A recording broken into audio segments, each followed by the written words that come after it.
20h, s'invite chez vous, mesdames, messieurs. Merci de nous suivre sur la chaîne des valeurs. Voici les titres.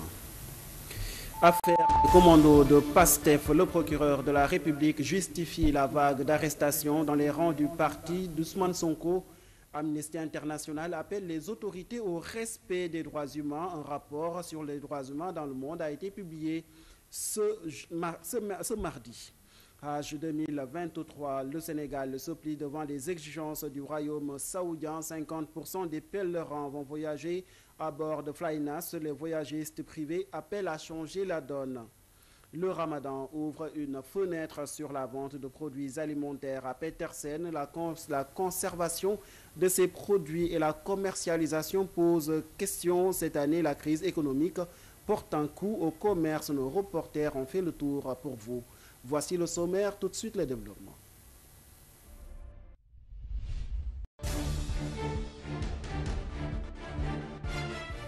Mesdames, Messieurs, bonsoir et bienvenue dans cette présente initialement prévue pour le 31 mars 2023. Les vacances pour les fêtes de Pâques ont été finalement anticipées. C'est une note du ministère de l'Éducation nationale qui donne. Les vacances sont désormais programmées à compter d'hier 27 mars à 18h jusqu'au mercredi 12 avril 2023 à 8h. Même si la note n'a pas donné les raisons de ce changement, force est de constater que le contexte politique semble justifier cette anticipation. En tout cas, les manifestations de la coalition Yewwi Askan Wi prévues ce mercredi 29 mars et jeudi 30 mars n'y seraient pas étrangère, en tout cas pour beaucoup sur l'espace public, d'autant plus que les manifestations du 16 mars dernier ont impacté le milieu scolaire. L'école ferme-t-elle justement ses portes temporairement pour prévenir d'éventuelles manifestations? La reprise du procès d'Ousmane Sonko et de Mame Mbaye Niang sur l'affaire des 29 milliards du Prodac. On en est à 48 heures ces derniers jours. Plusieurs établissements ont été déguerpis pour contester l'arrestation de jeunes élèves à la suite des émeutes du 16 mars passé. Le procureur de la République évoque une procédure judiciaire contre 2 mineurs à Dakar. Ibrahim Bakhoum qui faisait face à la presse ce mardi. De les confier à leurs parents. Toujours dans le cadre de cette approche, on a pu relever qu'il y a des mineurs, toujours arrêtés sur le terrain des opérations et parfois même qui témoignaient d'une dangerosité et d'un niveau d'implication assez prononcé sur les faits objets des poursuites. Il a été retenu que ces mineurs puissent être justiciables du tribunal pour enfants et en fonction des cas d'espèce, procéder à leur placement sous mandat de dépôt ou carrément le confier à leurs parents en attendant le jour de leur procès. Et aujourd'hui, il est remarquable de relever d'ailleurs que dans le ressort de Pikine-Guédiawaye, on a aucun mineur en détention. Et dans le ressort de Dakar, on en a 2 en détention qui sont en instance d'être jugés cette semaine-là.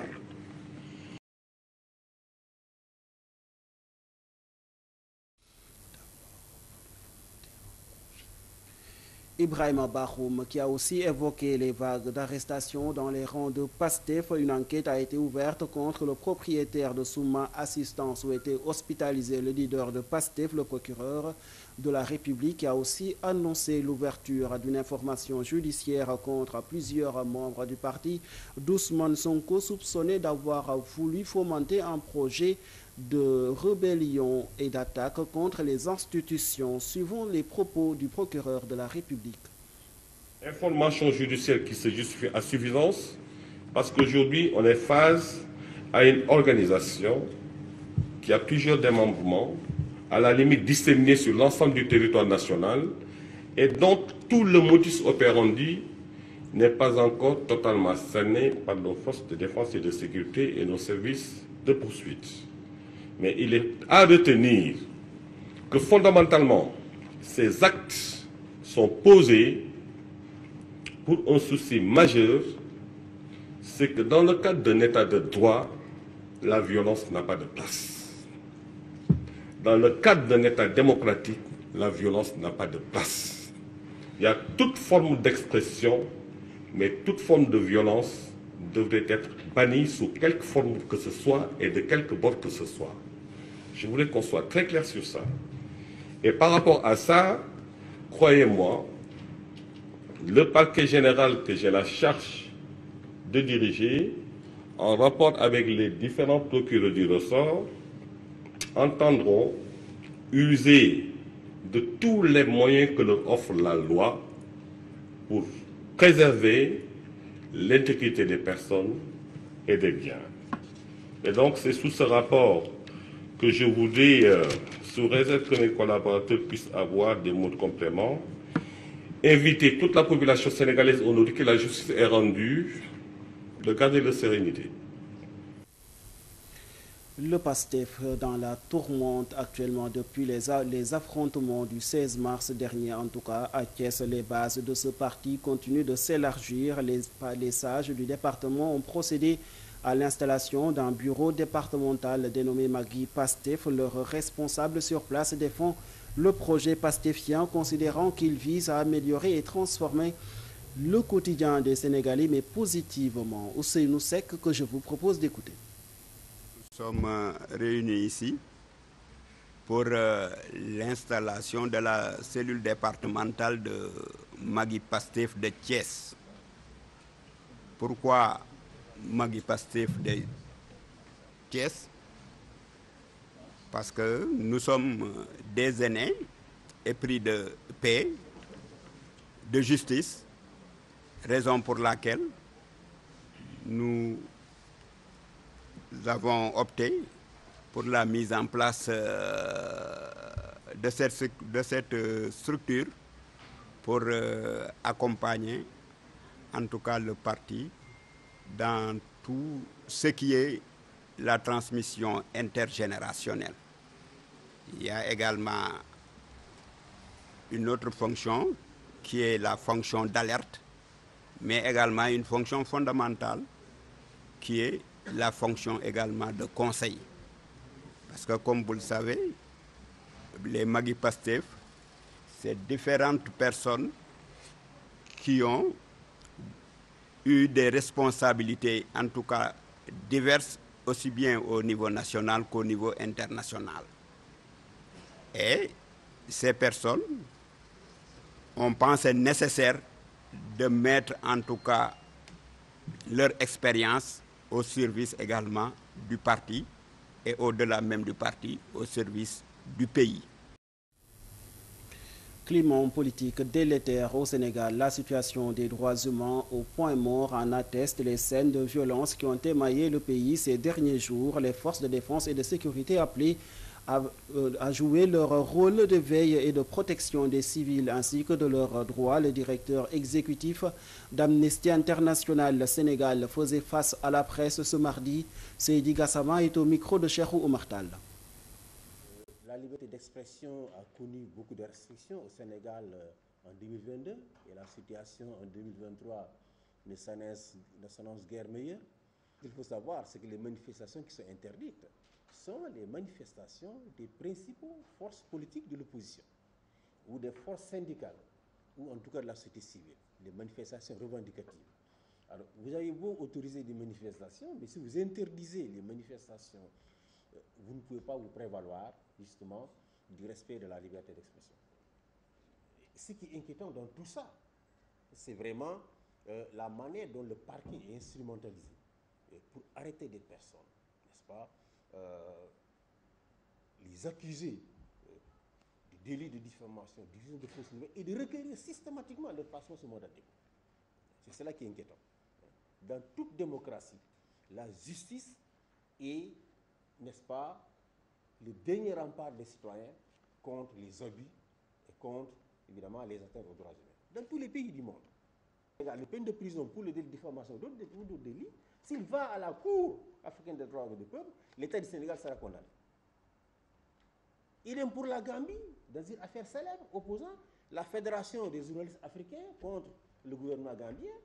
Un arrêt a été rendu demandant au gouvernement gambien, n'est-ce pas, de supprimer les peines privatives de liberté pour les délits de diffamation ou diffusion de fausses nouvelles, etc. Amnesty International, qui a publié son rapport 2022 sur la situation des droits humains dans le monde, les situations en Ukraine et en Palestine n'ont pas échappé à l'organisme non gouvernemental qui appelle les organisations régionales et continentales sur l'urgence de protéger les civils, surtout en temps de crise en Afrique. L'Union africaine et les gouvernements réguliers sont appelés à respecter les droits humains, selon le directeur régional adjoint d'Amnesty International. Il est au micro de Cheikh Oumar Tall. Elle est liée à l'existence de conflits et de crises dans plusieurs régions du monde. Conflits et crises où le droit international est bafoué et où les crimes les plus graves sont commis contre la population civile. C'est le cas par exemple au Yémen, c'est le cas en Palestine, c'est le cas au Myanmar, c'est le cas aussi en Chine avec la situation des Ouïghours, mais aussi c'est le cas en Ukraine, comme vous le savez, mais aussi dans de nombreux pays d'Afrique subsaharienne, et j'y reviendrai. Mais ce qui est intéressant de se dire par rapport à ces situations de conflit et de crise, c'est que ces situations devraient choquer la communauté internationale dans son ensemble, c'est-à-dire que la communauté internationale devrait réagir de la même manière face à ces situations de conflit. Et pourtant, on voit aujourd'hui que l'indignation des États est sélective par rapport à ces situations. On voit que les droits humains sont devenus un menu à la carte, c'est-à-dire qu'il y a un double langage, un double standard qui est appliqué par les États face à ces situations. On peut par exemple parler des pays occidentaux qui sont très vocaux sur la situation en Ukraine, comme vous pouvez le voir, mais qui sont en revanche extrêmement silencieux sur d'autres situations, comme par exemple la Palestine, l'Égypte ou le Yémen encore. On peut aussi prendre l'exemple de l'Union africaine, qui peut être très vocale aussi sur des situations de conflit en Afrique, mais qui l'a été par exemple beaucoup moins sur la situation en Éthiopie, qui est le pays hôte de cette organisation. Et nous parlons tout à fait autre chose. Le projet Cadastre et sécurisation foncière s'installe officiellement dans la zone sud du pays, en Casamance. Le projet intervient désormais dans 138 communes regroupées en 5 grappes établies un peu partout au Sénégal. Elle joue un rôle de suivi, de supervision et de coordination des activités liées aux conditions d'accès à la terre ainsi qu'à l'acquisition de titres de propriété. Les explications de son coordonnateur technique que nous écoutons, Alain Diouf. Et 2 objectifs essentiels sont assignés à cette équipe. Un objectif qui est localisé, technique, qui consiste à appuyer l'ensemble des communes de cette grappe à procéder à la sécurisation de l'ensemble des espaces de leur ressort territorial. Mais un objectif beaucoup plus global, je dirais même national, parce que le foncier est une problématique transversale aux défis multiples qui touchent à la fois des questions de sécurité alimentaire, des questions sécuritaires, des questions de gouvernance locale, des questions de démocratie, des questions relatives à la gestion des ressources naturelles, qui dépassent donc la zone de la grappe de la Casamance naturelle. Donc, au-delà de la sécurisation intrinsèque des espaces, ils participeront aux actions de développement public relatives à la gouvernance foncière, qui a une place fondamentale dans les actions de développement public de l'État au niveau national. Donc, voilà les 2 objectifs essentiels qui sont assignés à cette grappe. Un objectif précis, concret de sécurisation des espaces, un objectif plus large au niveau national relatif à la gouvernance foncière et à la poursuite des actions publiques de l'État au niveau local. D'ailleurs, une unité régionale de mise en œuvre a été officiellement installée dans la zone sud. C'est une équipe technique capable de mettre en charge tous les aspects de la mise en œuvre du projet Progazef au niveau de la grappe du Sud. Elle couvre la région de Ziguinchor, Kolda et Sédhiou. Mamadou Keïta est le responsable de l'unité régionale de mise en œuvre du Progazef à Ziguinchor. Nous l'écoutons. Travail qui nous est dévolu sur le terrain. Il s'agit donc, nous sommes la déclinaison du projet au niveau de la région de la Casamance naturelle. Et cette région de la Casamance naturelle regroupe les régions administratives de Ziguinchor, Sédhiou et Kolda. Et donc, au niveau national, le projet agit au niveau national. Au niveau national, on a 5 grappes, ce qu'on appelle grappes de 5 agglomérations, dont la Casamance naturelle. Donc, nous sommes, comme l'a dit le coordinateur technique tout à l'heure, amené à appuyer techniquement et financièrement les communes à la sécurisation foncière d'une manière globale. À travers donc des partenariats, d'abord on a des partenariats avec les communes cibles. Nous aussi au niveau de la région de la Casamance naturelle, on a 27 communes qui ont été ciblées. Donc ça c'est juste une phase pilote et on est appelé à étendre le projet au niveau national. Chaque commune sera accompagnée en matériel, en technique pour, voilà, pour assurer la sécurisation. En tout cas, l'enregistrement d'abord, tout ce qui est dans le domaine national, tout ce qui est titre précaire, on est appelé à la formalisation, donc pour avoir leur papier. La particularité, donc, de toute façon, en tout cas, c'est une stratégie nationale qui a été déclinée par l'unité de coordination. Et la fenêtre Ramadan s'intéresse ce soir au commerce de produits alimentaires à Petersen. La date, le lait et d'autres accessoires de festin tournent au ralenti. Pour cause, les prix ont grimpé dans ce contexte de crise économique et financière, nous dit Toharafal qui a fait le tour du marché. Reportage. Date, sucre ou du lait, Ramadan rime avec une forte consommation de ces produits alimentaires. Une occasion pour les commerçants de se faire de bonnes affaires. Oui, le Ramadan, c'est notre période. C'est la période où on voit plus de clients parce que tout le monde consomme. Oui, actuellement, les clients préfèrent les dates, surtout le sucre. Oui, pour le moment, le Ramadan, c'est notre plus grand événement en tant que des vendeurs des produits alimentaires. Mais cette année, comme vous l'avez constaté, quand on a le temps de parler avec vous, c'est parce qu'on ne voit pas les clients. Mais en cette période marquée par la crise économique et financière, les prix grimpent. Petersen, les clients se font rares dans le marché. Oui, pour le moment, il est difficile de vendre. Les clients se font rares et puis les prix sont très chers. C'est tout un problème pour nous à cause de la cherté des prix. Oui, c'est dû à une crise financière mondiale. Aujourd'hui, tout est cher. Tout le monde a fait le constat. Même le prix du carburant a grimpé. Donc, c'est pas de notre faute. Ce mois de jeûne risque de connaître des complications avec la rareté de certains produits alimentaires, dont le sucre. Mais cette année, le produit le plus consommé en cette période, à savoir le sucre, est le produit le plus rare dans le marché. On ne la voit même pas. Et puis son prix s'est grimpé. Nous, en tant que commerçants, on l'achète avec des prix très chers même, très chers, qui varient entre 31 000, 32 000, jusqu'à même 34 000 le sac. Le Ramadan, mois de partage et de solidarité, ce qui caractérise une forte demande des produits alimentaires. À Petersen, les vendeurs font tout pour convaincre une clientèle à la bourse moindre. Et je suis sûr que les Sarènes sont déjà à table actuellement même. Autre métier qui se fait très péniblement dans ce contexte de Ramadan, c'est le métier de mécanique à Petersen. Les ouvriers ont l'habitude de travailler sous la chaleur suffocante de la journée, mais avec le Ramadan, ils ont dû changer leurs horaires de travail à cause de la lourdeur des charges ont été à nos envoyés sur place.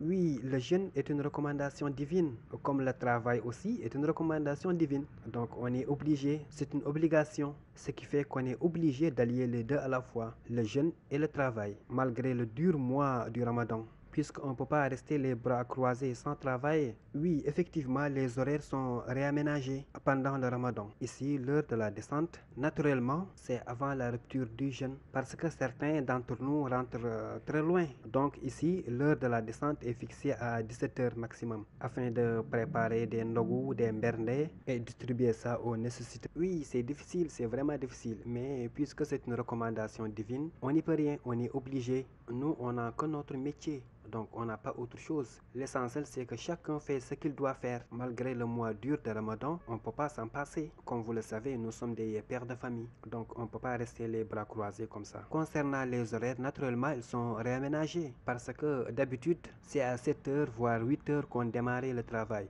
Mais pendant ce mois du Ramadan, on peut le remonter jusqu'à 10 heures, voire même 11 heures. Mais concernant l'heure de la descente reste le même. Oui, nous sommes des mécaniciens, nous sommes au boulot et on peut dépanner toute marque de voiture. Oui, effectivement, avec mes collègues bien sûr. Même si c'est dur, on a qu'à se ressaisir parce que je peux dire même c'est notre destin. Donc on est obligé de le faire. Oui, effectivement, c'est dur même en dehors du mois du Ramadan. Donc pendant le Ramadan aussi, on n'en disconvient même pas que c'est un travail pénible.